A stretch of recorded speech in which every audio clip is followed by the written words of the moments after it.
one shot, now the future is yours. Go. Hello and welcome to episode 3 of the NBL1 show thanks to Coles Express. I'm Megan Hustwaite. Pete Hooley's with me as usual. Pete, what a massive Anzac weekend of NBL1 action. It was great, wasn't it? I mean, games galore. We saw NBL1 South back. We saw some big performances individually and as a team, and we're rolling right now. The NBL1's rolling. Still one more conference to kick off, but it's exciting. Yeah. And what we're about to talk about is arguably more exciting. I've been waiting all week for this show for what we're about to talk about. We are talking about the GOAT. Oh, my. Lauren Jackson, the greatest basketballer this country has ever produced, made her comeback to basketball at the weekend in NBL1 East. She's 41 next month. Yep. She retired through injury in 2016. Pete, tell me about her weekend for Albury-Wodonga. Okay, so first game, she played 22 minutes, 21 points, hit 5 threes in a big win versus Central Coast. And there's their first buckets in the NBL1 East. And if that's not impressive enough, how's about the following game she played? 36 points, 15 rebounds, 52% from the field in 19 minutes. Now, everyone's probably thinking, you're looking at this, she towers over him. This is the GOAT. She's playing NBL1 East. Look at that spin move. The more impressive thing, when you spoke about her body, her injury, the way she's getting up and down the court, and yet she had 36 points, you still have to make shots. There's a few keyboard warriors out there like, look who she's playing against. That's not the point. Now, what's actually the most impressive thing about this? Anyone who's played NBL1, the double headers in NBL1 are no joke. You play the day before, night before, you have less than 24 hours to be able to play. She doesn't play the full game, but to get back on, you got a bus trip for her. 7-hour bus trip. 7-hour bus trip. So I know she's going to keep playing down the World Cup stuff, but LJ, I know you're watching this, and if you're not, I'm going to send it to you. You're on the team. Now, I don't pick the team, but you're on the team. I don't care what spot it is. If you play 10 minutes, the morale, the Australian basketball, we want you there because she's moving well. She's shooting the rock. What a story it will be if she gets there to the World Cup on home soil. The GOAT is back. And look, we need to start having... Can we talk to KO? Just say, look, every KO game, KO freebies has to have Lauren Jackson's game on there. A GOAT category on KO. I think... We can do that. Yeah. We definitely can't, but we can't do it ourselves. We can push for it. KO, you can do it. And we know you love GOATs. Yeah. The 7-hour bus trip, and she was documenting it on social media. Now, that is huge. She had her little boy, Harry, with her, and part of the reason she's come back is because she wants to play in front of her sons. So he went on the road trip. I love that. She grew up with her parents both playing basketball. She was on all the road trips, all that kind of stuff. It's so special. But I'm with you, Pete. LJ, if you want to play in the World Cup, you play. Oh, no doubt. This 7-hour bus trip, I couldn't even do that when I was 27. That hurt my knees beyond, and you will go out there and have to play, try and warm up. You couldn't, you just can't do it. It's not fun. And to be able to go out there and perform the way she did, I still want to watch every single weekend, but I'm also okay if we just fast forward all of time and get to the World Cup just to see her run around in the green and gold. Who knows what will happen, but let's just keep pushing for it. Love that. And they're back at home, the Bandits, this weekend, playing in the Lauren Jackson Stadium. She's playing in the stadium that was named after her, gets to play in front of her family. She grew up in the stadium. I think she gave chicken pox to one of the junior teams because she... How's that tidbit? She lived in the stadium. I think she was in the bassinet behind the stand. Oh, it's just, you can't make it up, It's going to be an unreal moment just to be able to do that for her. Everything that's going on. It went worldwide, the news of her playing, just the clips of her playing. Sue Bird tweeted NBL1. It's going to continue to do that because she's 36 points and 15 rebounds in 19 minutes. I don't care who you're playing against. That is impressive. It's real GOAT stuff. And really what it says, Andrew Gaze, what are you doing? What are you doing, Gazy? Or you get out there. He does play on a Monday night at MSAC at 10 o'clock, Gazy, sometimes. So. Yeah, but a 10 p.m. game's not it. Well, he doesn't put up 36 and 15 still either. Goats do goat things, Pete. We could go on about the GOAT forever, but we're going to talk about NBL1 South because it is back and we are pumped about it. What a weekend it was for particularly 2 new teams. How good is it? We've got extended teams now. Casey Cavaliers, Keilor Thunder in the NBL1 South. The women had a fairy tale start to their season, go 2 from 2. They sit at the top of the ladder after the first round. Few familiar names floating around. Monique Conti had 20 points against her old team in Melbourne, and then 19 from Dandenong, fresh off a best and fairest and all-Australian AFLW season with Richmond. Okay. Is there anything Monique Conti can't do? No. She's the master. I'm not sure. I think she can solve a Rubik's Cube. Well, you've got to put the challenge down, not for the cube. Oh, I can do that. But to get her on the show, and we'll get her to do it. A Rubik's Cube? Yeah. Okay. Well, that's the real proof that you can do absolutely anything. But she is just... can do anything she puts her mind to. And the women's went down to Bendigo. They took positives from their performance. And recent signing, Maddie Garrick. So she fresh for a 3x3. She played in Bali, I believe, not too long ago. She had 16 points to go with 5 rebounds, 4 assists and a few steals. She's going to be really exciting to watch and she's a baller. She sure is. Now tell me about the men's results for the new teams. Well, Casey went 1-1 while Keilor got their club's first ever win against Bendigo. Jacob Lampkin, he was the star of the show. 27 points, 9 rebounds, 5 assists. Now, they've also got Keon Dennis and Zach Triplett. Zach Triplett running around with Melbourne United as a development player. So that's an exciting young core. Keon Dennis was with the Bullets for a little bit. They're going to have a good season, I believe. I reckon too. Well, there's been some history made to start the NBL1 South season, and we're going to catch up with that history maker now. Well, Sam Woosnam made history last week as the first woman to take the reins of an NBL1 South men's team. She's the new head coach of the Dandenong Rangers and she joins us now. Welcome, Sam, and a huge congratulations. Thank you, Megan. Thanks so much. It's great to be here talking to you again. It's been a little while. It sure has been. Now, before we get into the Rangers, you're still the reigning championship coach in NBL1 South Women because you led Kilsyth to the title in 2019 and we haven't had a grand final since then. So you've got a new gig, but you're still the reigning championship coach 3 years running. I know, so true. I was actually speaking about this the other day. It's funny and sad all at the same time, and I'm just really happy happy and sad that there's going to be another women's championship at the end of this season. So you were assistant coach at the Rangers last year and you took the reins for a few games while Darren Perry, the head coach, was away with other coaching commitments. But it all came to a head last week when you were appointed head coach. How quickly did it all come together? Well, it happened really quickly and obviously it was definitely not expected. But I think definitely having that experience in assisting Darren last year and getting to know the majority of players on the team. Obviously, we've got some new faces. Definitely put me in a good position and the best position to take over as head coach.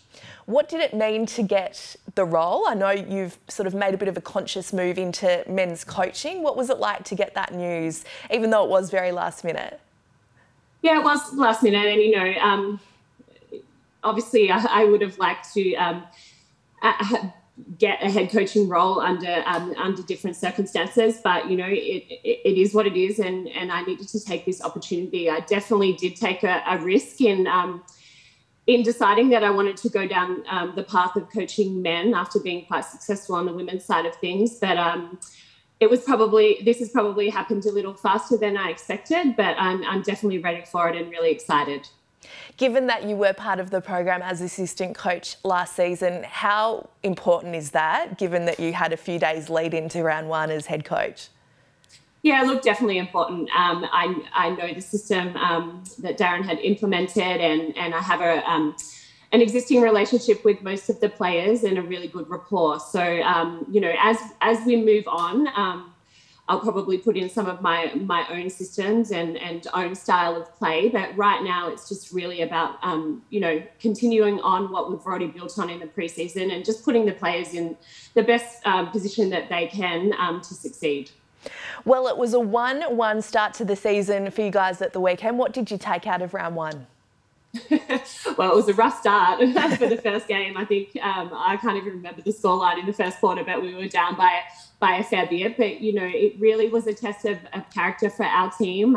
We fought back, we stayed in it, and we probably should have got that win as well if a few things had have gone our way. But we definitely came out on Saturday night and were much more relaxed and settled into the game and got the win, which was great. Given that there's been the coaching changeover, and as you said, you're going to try and implement some of your own stuff as the season goes on, what can we expect to see in terms of style of play from the Rangers?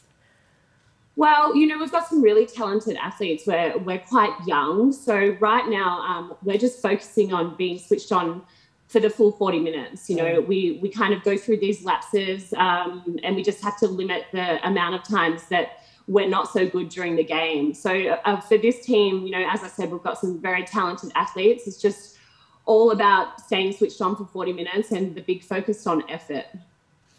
We hear a lot of talk about the differences between coaching men and women, but you've done both. Are there a lot of differences? Is it different? Wow, look, I don't think I can say that it's not different. Obviously, it's a different style of game, but, you know, basketball is still basketball.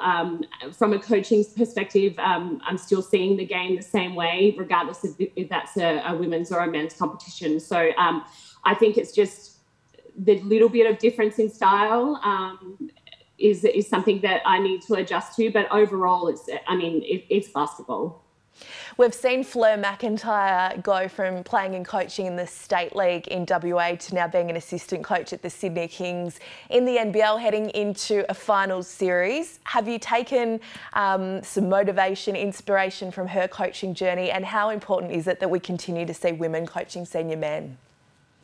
Yeah, definitely. I think it's fantastic what Fleur has done, and also Liz Mills, who's doing great things in Africa, head coaching a national team there. So I think it's super important, Megan, but at the end of the day, I think we just need to normalise it.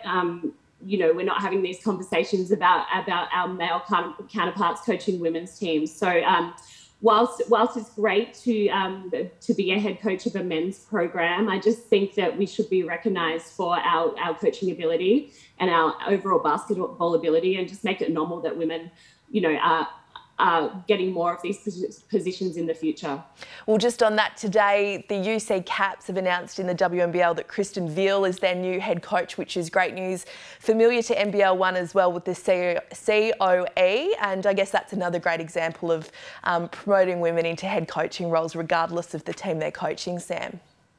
Yeah, definitely. And Veal is, you know, she was a wonderful player and she's done a great job with the COE team. So I'm really excited for her, and I'm sure she's going to continue to do great things with the Caps. Excited for her, excited for you, Sam. You're going to do great things with the Rangers men as well. Thank you so much for your time. It's busy weeks with your weekday job coaching with school basketball. You're a mum as well. You've got a lot on your plate, but we thank you for your time on the NBL1 show today.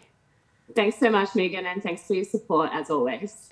Let's head west now and talk all things NBL1 West. And Pete, one of the major clubs, are on a winning roll in both their men's and women's. Oh, they what? Joondalup both undefeated in the men's and women's divisions. They're having some fun out west, and we're going to continue to see them to roll, I believe. In the win over Perry Lakes in the women's division, all 5 starters scored in double figures. Real team effort, and they're going to be tough to beat, especially when they're playing at this performance.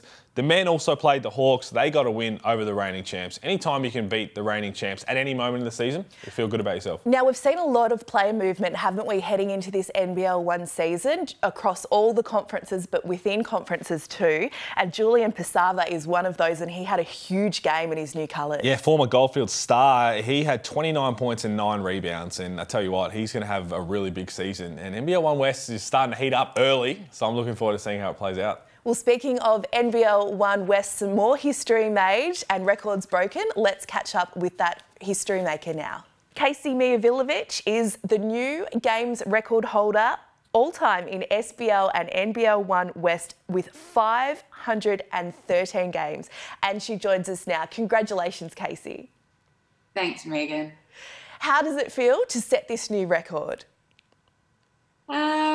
I just feel like it's a normal game. I've never really played for the numbers. I just really like to go out there and compete at a level that's, obviously matches my skill and is always a challenge. So I really do just approach every game focused on winning, and obviously there'll be a few celebrations around, and I'll have pretty much the Mandurah community there. So I know there's a lot of people that are really excited for me, and that just shows that I don't only play for myself, but I play for the people that can't, my past players, and the people that have always been there. So I will treat it as a special event, and I'll be really grateful for everyone that's excited for me.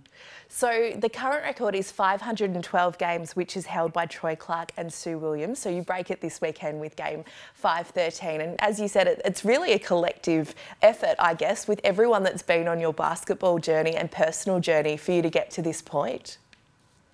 Yeah, it really is. I mean, I've had 2 kids, and they are really my drivers. Every year we sit down as a family and just think about, you know, can I play again, and what that means for them. And they've got their own sports, and school's really important. So it really is a village that makes me and allows me to play basketball. So Ben, my partner, Brock and Will, my 2 kids, and my mum and dad are just a really huge, important part of still allowing me to play.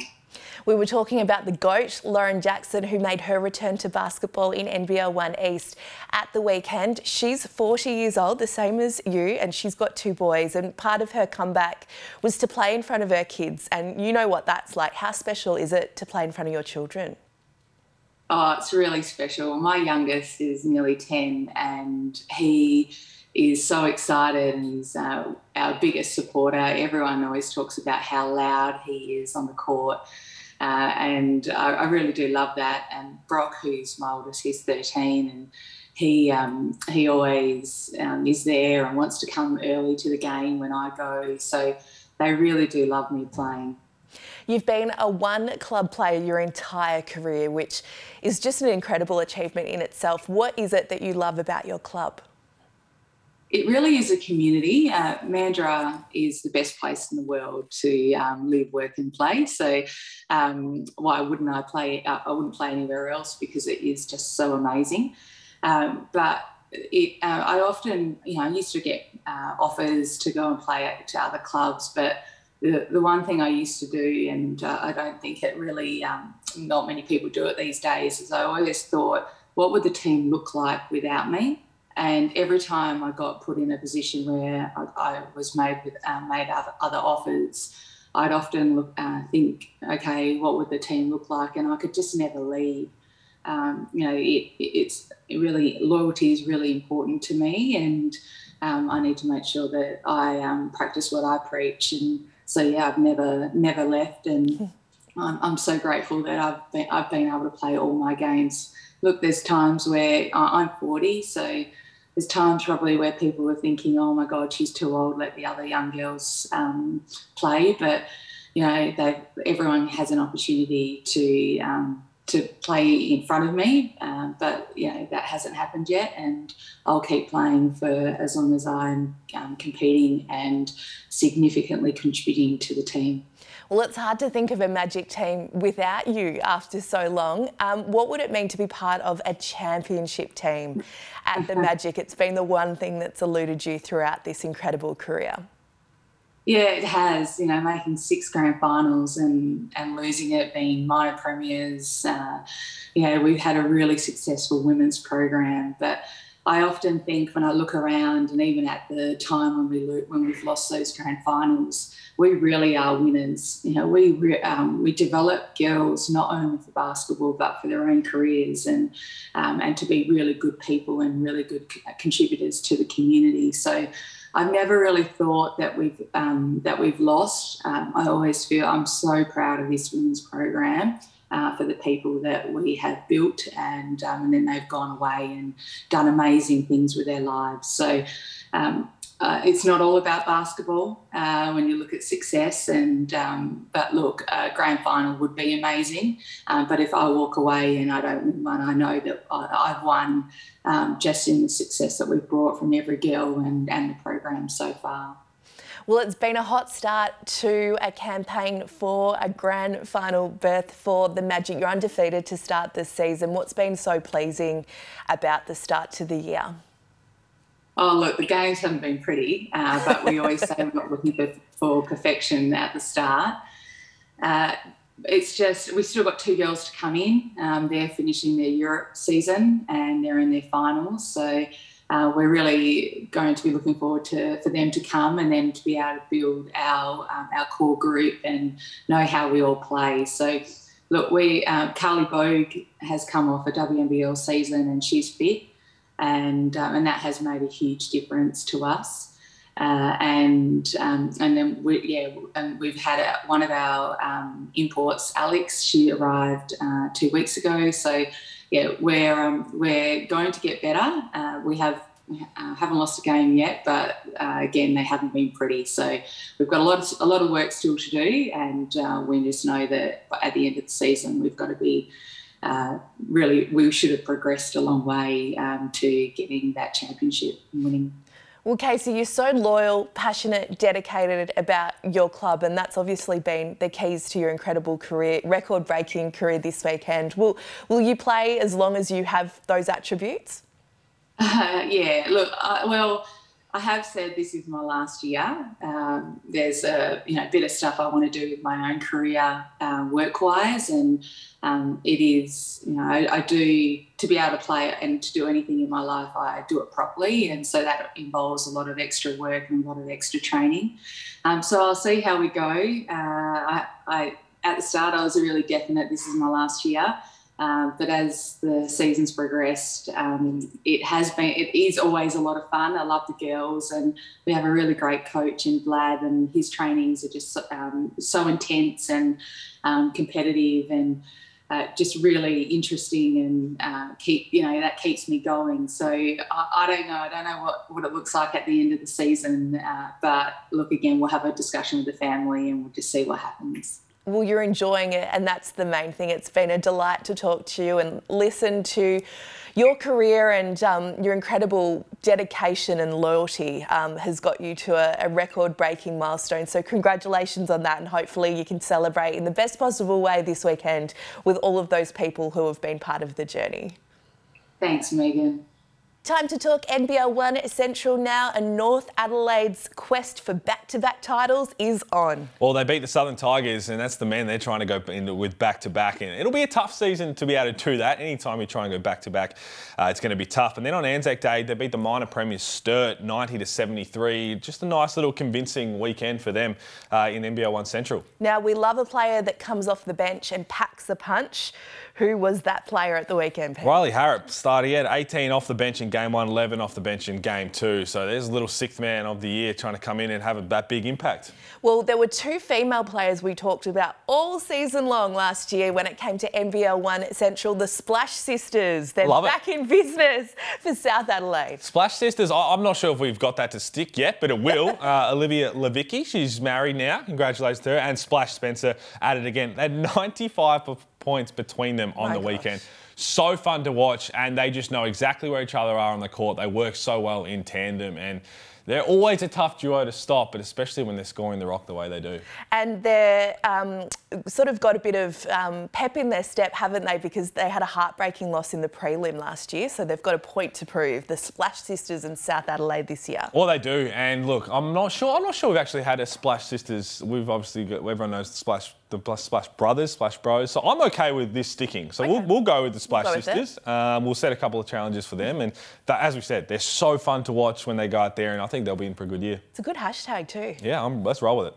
Now, Pete's been super excited to have all conferences back in action. NBL1 North, we're on this weekend. Well, we've finally got it. So everyone's going to be back in action. Looking forward to it. We're another week closer to the end of the national competition with all the finals, but looking forward to seeing that. I'm really looking forward to seeing Jack McVeigh. He's got some business to take care of first with the Jack Jumpers, but he played for North last season, and this man shoots one-legged threes in NBL1. He does whatever he wants. He's playing for his junior club, North Gold Coast Seahawks, alongside his brother Lloyd. So if you follow him on Instagram, yes, he's a great follow. Him and his brother are some characters. Yes. So that's going to be a fun little season. Looking forward to seeing Jack McVeigh get back out there because, as we said, shoots one-legged threes, does whatever he wants, puts up big numbers, and NBL1 North will be a good test for him. Got to give some love to the Jackies because I feel like we had half their team on the NBL1 show last year. We had Jack, we had Matt Kenyon. This is NBL1, but we're sending lots of love and good vibes to the Jackies in the finals. I'm looking for that place. Is going to be rocking down in Tassie. I tell you what. I mean, and they've got some really good NBL1 teams that are going to have a good season as well. But in the women's side, anyone you're looking forward to in particular? Kayla George. Oh. Can't wait. Coming off a WNBL championship with the Melbourne Boomers, of course, she captained the Boomers, preparing for the Women's World Cup. Could be playing with LJ in Sydney come September. She's playing for her hometown Cairns. She switched across from Mackay last season. Gosh, Kayla doesn't spend much time at home, and looking at her social media, she's so happy to be home, and watch out, everyone. She is going to blow up this conference. She puts up some big numbers in NBL1, there's no doubt about that. But what I'm most looking forward to, they've already sent me a jersey. I have a Darwin Salties jersey. Hey. They're in, and it's a nice jersey. Love the logo. Best team name there is. So looking forward to seeing them in action. And I would love one day to be able to go watch a game. I think it's going to be awesome. We could do the NBL1 show thanks live. to Coles Express on location. Well, there you go. Now we're really talking. Yeah. Now we're really talking. And can you wear the jersey next week? I can do that for you. Okay. They their first win, I'll wear it the following week. Awesome. The challenge has been put down to you guys. Well, it's been a huge show, Pete. Every conference is in action from this weekend, which is what we love. Your eyes and mind is always on the national championship. Oh, I just cannot wait for that. You've got to win it first, so you've got to win your own conference. But now we'll get some top plays, we'll get the player of the week, so get some nice things rolling out and start to see all these massive performances highlighted. Can't wait. Make sure you catch all the action on our socials and the app. The app is incredible all weekend long, and we'll see you next week. Yeah, I was building on a lecture. Verses coming daily under pressure.